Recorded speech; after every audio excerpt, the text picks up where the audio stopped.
वक्रतुंड महाकाय सूर्यकोटी समप्रभ निर्विघ्नं कुरु मे देव सर्वकार्येषु सर्वदा। गणनाथ सरस्वती रवि शुक्र बृहस्पति पंचेतानि स्मरे नित्यं महापातकनाशनं। ब्रह्मा मुरारिस्य पुरान्तकारे भानुशशि भूमिसुतो बुधश्च गुरुश्च शुक्रश्च निराहुकेतवः कुर्वन्तु सर्वे मम सुप्रभातम्। नमस्कार मंडळी, आमच्या यूट्यूब चॅनलवर तुमचे सगळ्यांचे स्वागत आहे। कसे आहात? 12 ऑगस्ट 2026 रोजी होणारे जे खग्रास सूर्यग्रहण आहे त्या ग्रहणासंबंधी परिपूर्ण माहिती देण्याकरता हा व्हिडिओ तयार करत आहे। अतिशय मेहनत करून हा व्हिडिओ मी तयार केलेला आहे।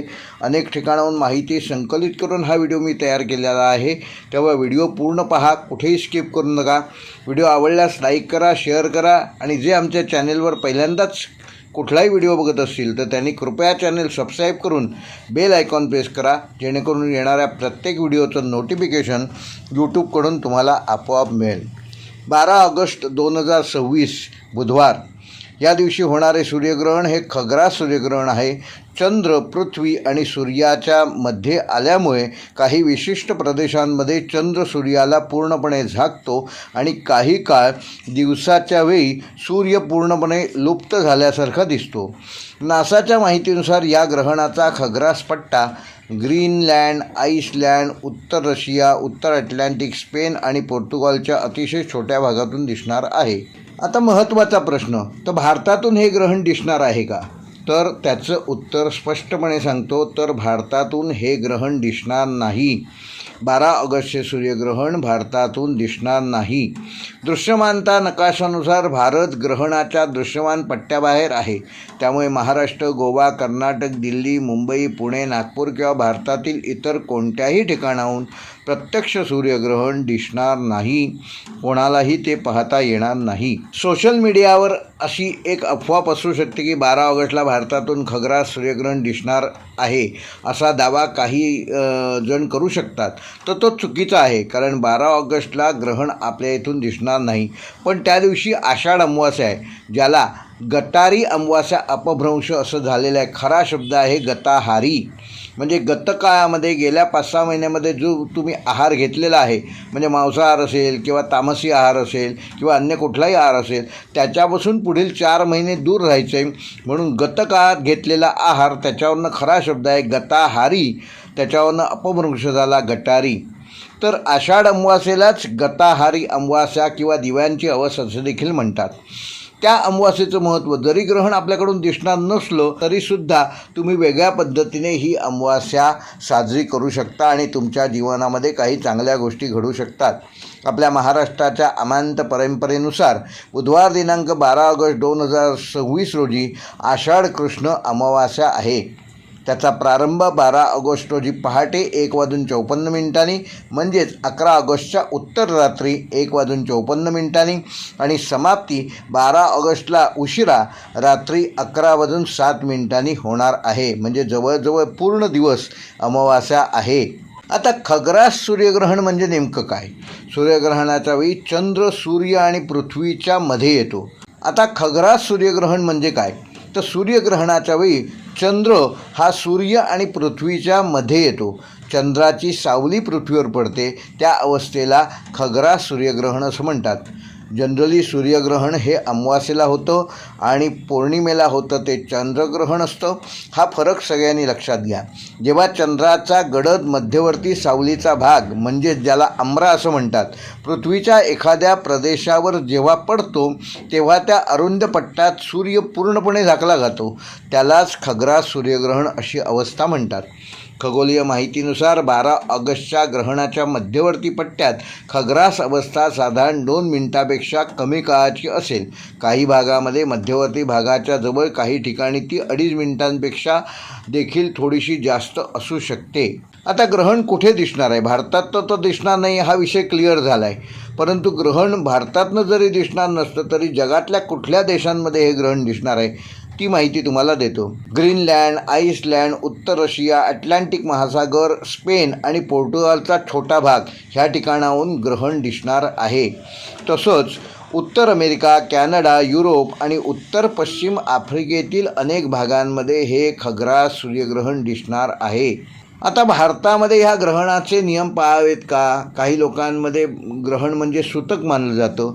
तर हा अत्यंत महत्त्वाचा प्रश्न आहे की परंपरागत हिंदू धर्मशास्त्रीय आचारामध्ये ग्रहण दिसत असलेल्या प्रदेशात सूतक व ग्रहणकालीन आचार पाळण्याची परंपरा आहे.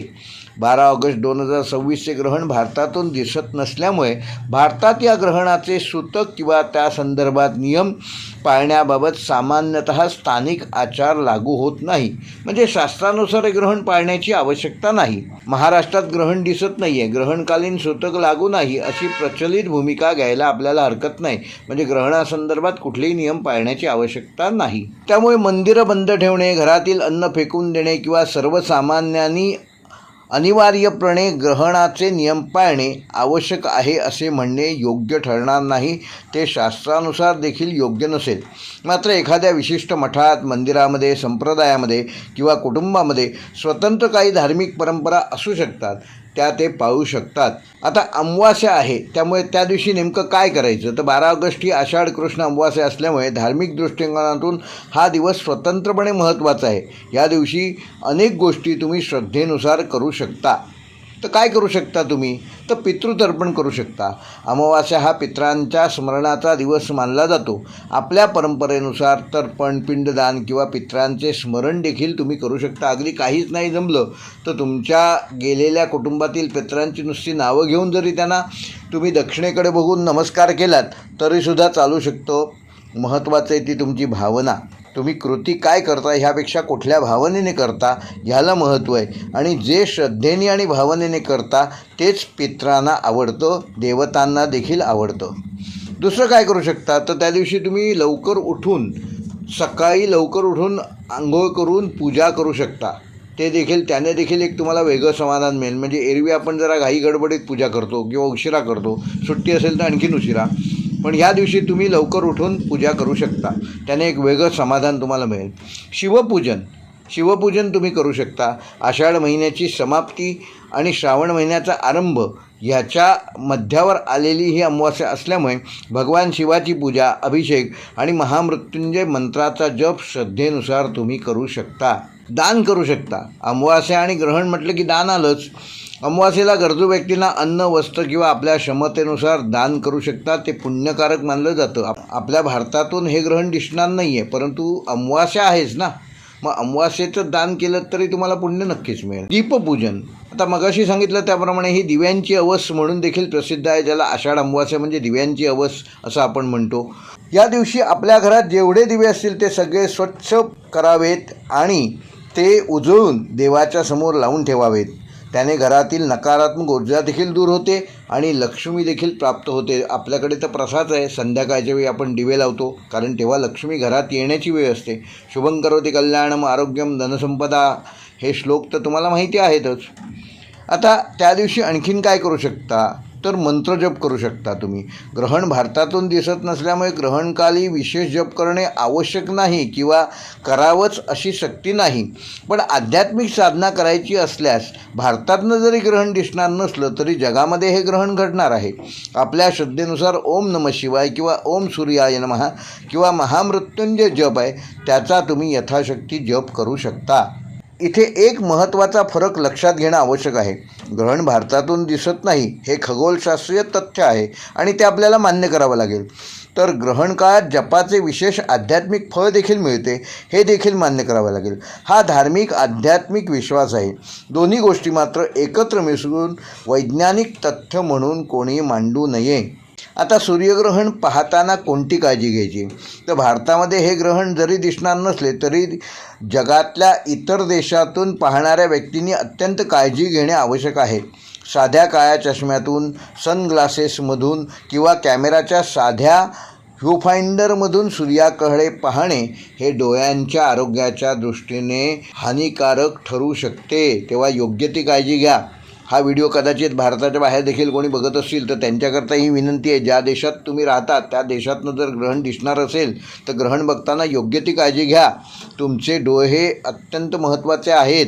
डोळे हा आपला अत्यंत महत्त्वाचा अवयव शरीराचा मानला जातो, तेव्हा त्याच्यावर कुठलेही ग्रहणाचे दुष्परिणाम होणार नाहीत याची योग्य ती काळजी घ्या. नासाने देखील सूर्याच्या तेजस्वी पृष्ठभागाकडे थेट पाहताना योग्य सूर्यग्रहण संरक्षण वापरण्याचा सल्ला दिला आहे.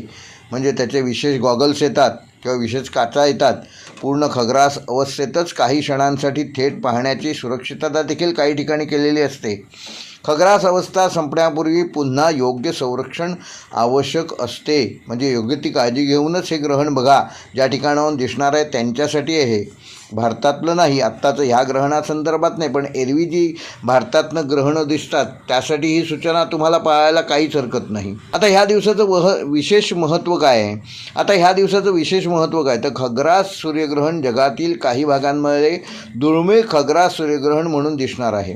आषाढ कृष्ण अमावास्या महाराष्ट्राच्या अमांत पंचांगानुसार आषाढ अमावास्येचा दिवस अत्यंत महत्त्वाचा मानला जातो. कारण आषाढी एकादशी आल्यानंतर म्हणजे चातुर्मास सुरू झाल्यानंतर येणारी ही पहिली अमावास्या आहे. या दिवसाचं दुसरं महत्त्वाचं काय? तर अमावास्या आणि सूर्यग्रहण यांचा योग खगोलशास्त्रीयदृष्ट्या सूर्यग्रहण हे अमावास्येच्या दिवशी घडते, कारण त्यावेळी सूर्य आणि चंद्र आकाशात जवळच्या दिशेला असतात. त्यामुळे सूर्यग्रहण आणि अमावास्या यांचा संबंध स्वाभाविक खगोलीय आहे. मगाशी मी सांगितल्याप्रमाणे अमावास्येला घडतं ते सूर्यग्रहण आणि पौर्णिमेला घडतं ते चंद्रग्रहण. जेव्हा सूर्यग्रहण असतं तेव्हा सूर्य आणि पृथ्वी यांच्यामध्ये चंद्र येतो, आणि जेव्हा चंद्रग्रहण असतं तेव्हा चंद्र आणि पृथ्वी यांच्यामध्ये सूर्य येतो. हा विशेष फरक लक्षात घ्या. व्हिडिओ आवडला असेल तर लाईक करा, शेअर करा, आणि ज्यांनी चॅनल सबस्क्राईब केलं नसेल त्यांनी कृपया सबस्क्राईब करून बेल आयकॉन प्रेस करा, जेणेकरून येणाऱ्या प्रत्येक व्हिडिओचं नोटिफिकेशन यूट्यूबकडून तुम्हाला आपोआप मिळेल. धन्यवाद.